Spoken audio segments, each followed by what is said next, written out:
بازارچه ما یک پلتفرم B2B شبیه به علی باباست، اما با یک مدل جذب و بازاریابی هوشمند. در بخش تامین ما کارخانه ها را از طریق افراد متخصص یا همان مندیتوری ها در چین جذب می‌کنیم.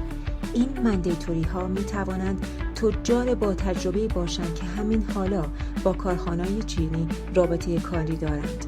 آنها کارخانه های معتبر را غربال می کنند و تا زمانی که ما هستیم بابت هر فروش از آن کارخانه کمیسیون دائمی دریافت می کنند. اینجا بخش کلیدی استراتژی ماست. ما محصول را تا 6 ماه به صورت عمومی فعال نمی کنیم. این فرصت 6 ماهه به تجار و مندیتوری ها اجازه می دهد تا کارخانه های بیشتری را اضافه کنند و شبکه سازی کنند. پس از آن پلتفرم را برای عموم آزاد می کنیم تا هر کسی از چین و یا حتی ایران کارخانه خود را اضافه کند. نوآوری دوم در بازاریابی است.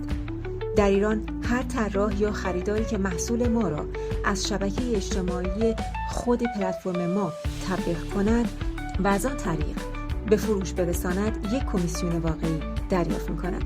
همچنین به ازای تعداد فالوورها و تبلیغات از پلتفرم کمیسیون و یا سود بر تبلیغات دریافت خواهد کرد.